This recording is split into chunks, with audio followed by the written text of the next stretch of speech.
जय हनुमान ज्ञान गुण सागर, जय कपीस तिहु लोक उजागर, रामदूत अतुलित बल धामा। तुम्हारी रघुपति भक्ति निरंतर बढ़ती रहे बस।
हमारे अस्त्र को आपने अपने मुख में स्थान दे दिया।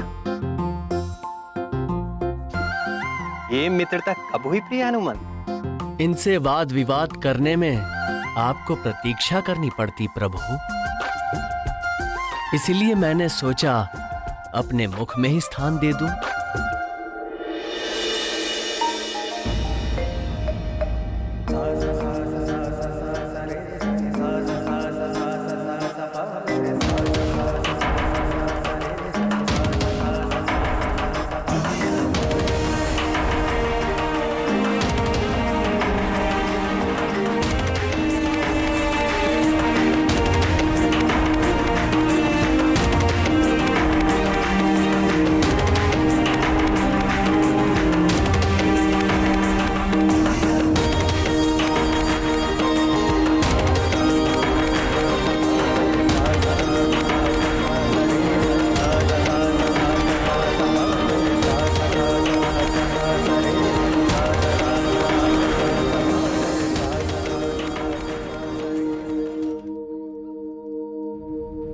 अंजनी नंदन, मेरे समीप इतनी स्त्रियां देखकर भी तुम्हें विस्मय हो रहा होगा।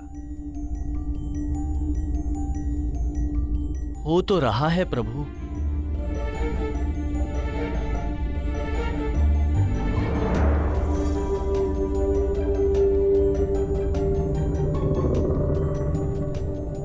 कौन हैं ये माताएं?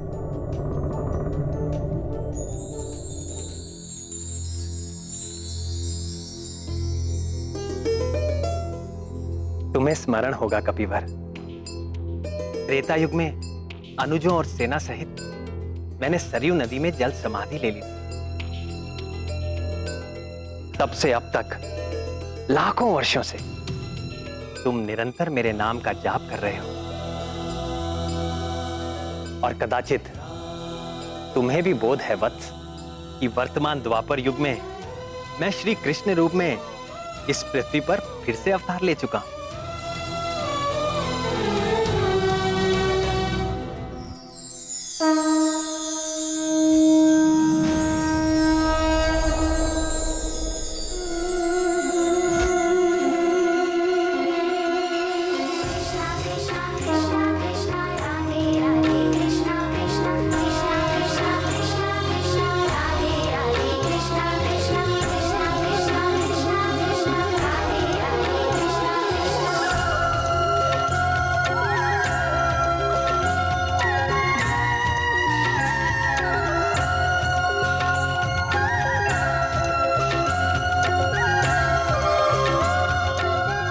और कदाचित तुम्हें यह भी ज्ञात होगा कि इस अवतार में मैं 16 सहस्र 108 रानियों का स्वामी हूं। यहां उपस्थित ये सारी स्त्रियां मेरी विवाहिता हैं। तुम तो सदैव मेरे हृदय में वास करते हो प्रियवर। तुम तो मेरा स्वभाव जानते हो। मैं समदर्शी हूं, सबके साथ समान भाव रखता हूं। केवल तुम जैसे भक्तों पर मेरी विशेष कृपा रहती है। मैं तुमसे बहुत प्रसन्न हूं हनुमान। मांगो, वर मांगो। नाथ, यदि आप मुझसे सचमुच प्रसन्न हैं, तो मेरे हृदय में सदैव बसने वाले सीतापति धनुष बाणी प्रभु श्री राम के रूप में मुझे पूर्ण दर्शन दीजिए।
तुम सा प्रिय मुझे कोई नहीं हनुमान।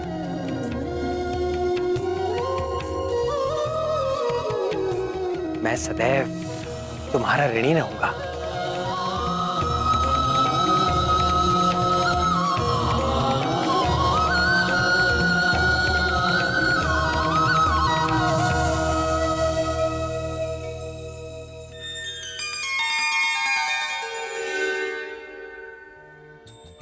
देखो हनुमान, अगले कल्प में तुम्हें ब्रह्मा जी का दायित्व धारण करके इस सृष्टि की रचना करनी होगी।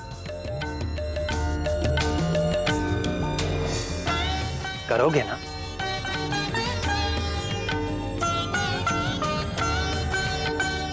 जैसी प्रभु की आज्ञा।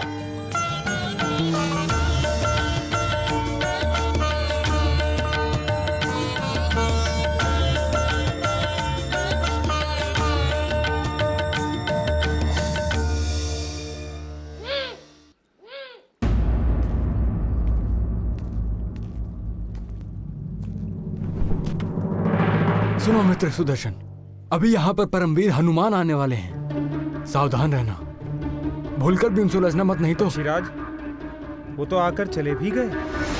आकर चले गए? बल ही नहीं, गति में भी वो मुझसे बढ़कर हैं। और मारक क्षमता में मुझसे भी बढ़कर। मित्र वैनते, मैं क्षमा चाहता हूँ। आज मैंने व्यर्थ ही आपके आगे अहंकार किया। नहीं नहीं अस्त्र शिरोमणि, भूल मेरी थी, क्षमा तो मुझे मांगनी चाहिए।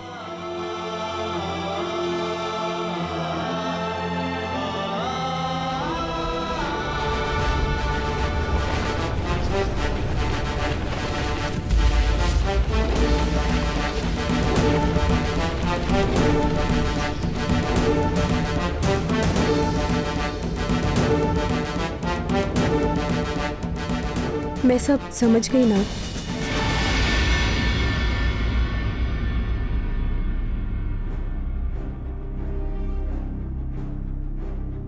क्या समझ गई प्रिय? यही कि आपने ये सारी लीला मेरा गर्व भंग करने के लिए खेली।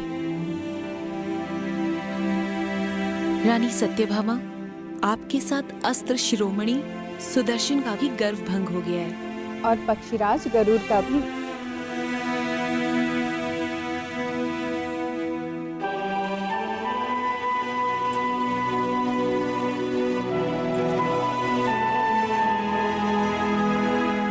मुझे अपने रूप का अभिमान हो गया था स्वामी।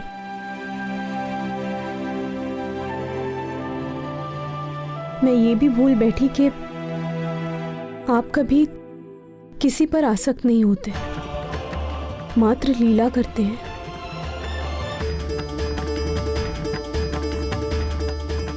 मुझे क्षमा कर दीजिए नाथ।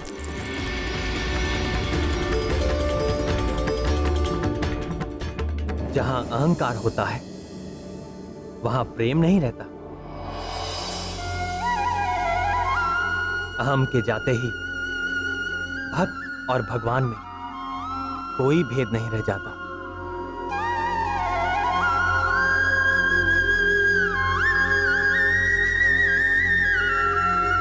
भक्त स्वयं भगवत रूप हो जाता है।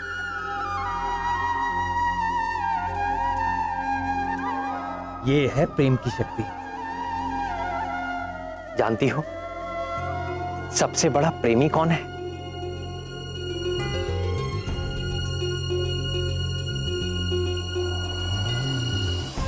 कौन नाथ?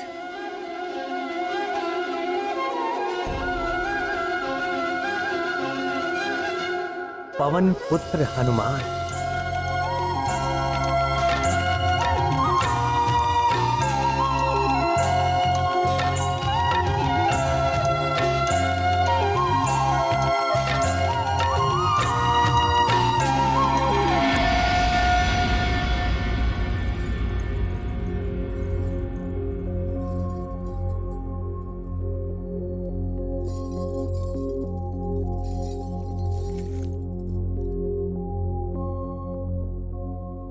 स्वामी, आपने महाबली हनुमान से यह क्यों कहा कि मैं तुम्हारा सदैव ऋणी रहूंगा? भक्त तो भगवान के जन्म जन्मांतर से ऋणी थे और सदैव रहेंगे, परंतु भगवान भक्त का ऋणी हो, यह तो महान आश्चर्य का विषय है। कारण ही कुछ ऐसा है कि मैं ऋणी हूं और सदैव रहूंगा। तो बताइए ना प्रभु।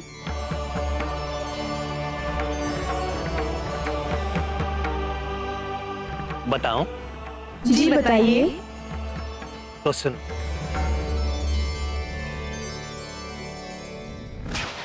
वीर हनुमान ने मेरे प्राणों की रक्षा की थी। आपके प्राणों की रक्षा? मेरी ही नहीं, शेषावतार लक्ष्मण की और 64 करोड़ वानरों की भी जीवन रक्षा की थी।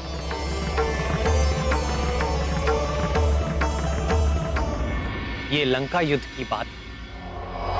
हमारी सेना के अद्भुत पराक्रम से राक्षस सेना त्राही त्राही करने लगी, तो रावण ने अपने मायावी पुत्र मेघनाथ को युद्ध भूमि में भेजा। ये मेघनाथ बड़ा ही कुशल योद्धा था। उसने ब्रह्मास्त्र का प्रयोग करके हमारी संपूर्ण सेना को मरणासन कर दिया। मैं अर्थात दशरथ नंदन राम, शेषावतार लक्ष्मण और वानर राज सुग्रीव सहित सारे योद्धा सब के सब मूर्छित होकर मृत्यु के मुख में जाने लगे।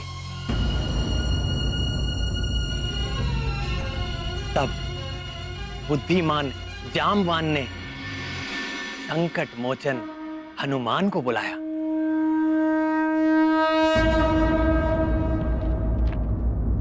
तात, आप ठीक तो हैं? मान, संपूर्ण सेना की दशा देखो पुत्र, सबके प्राण मंद हो रहे हैं।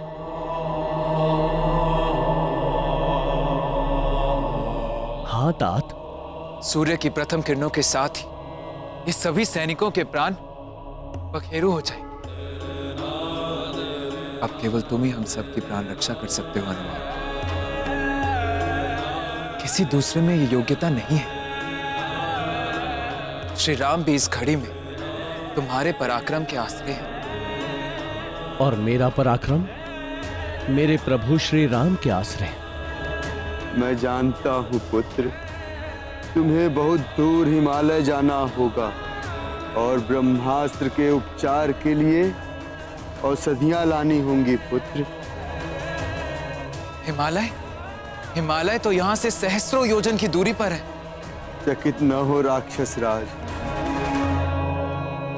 विलक्षण हनुमान पवन पुत्र है और पूरी तरह सक्षम। उनके लिए ना तो कोई कार्य दुष्कर है और ना ही कोई स्थान दुर्गम। आप औषधियां बताइए तात। उनके नाम ध्यान से सुनो पुत्र। मृत संजीवनी, विशल्यकर्णी, सुवर्णकर्णी और संघानी। ये हिमालय पर कहाँ प्राप्त होंगी तात? ऋषभ नामक सुवर्णमय शिखर और शंकर जी के निवास कैलाश के बीच द्रोण नामक एक पर्वत है पुत्र, जो अपने प्रकाश से अलग ही दिखाई देता है। उसी पर्वत पर ये चारों औषधियां मिलेंगी, जो अपनी विशेष आभा से चमकती रहती।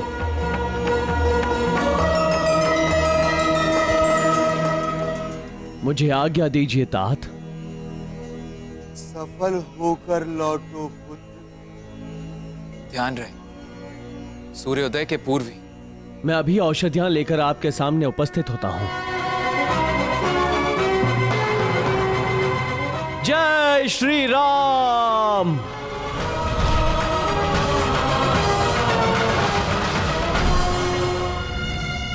सूर्योदय के पूर्व द्रोण पर्वत से औषधियां लाना अति दुष्कर ही नहीं, असंभव।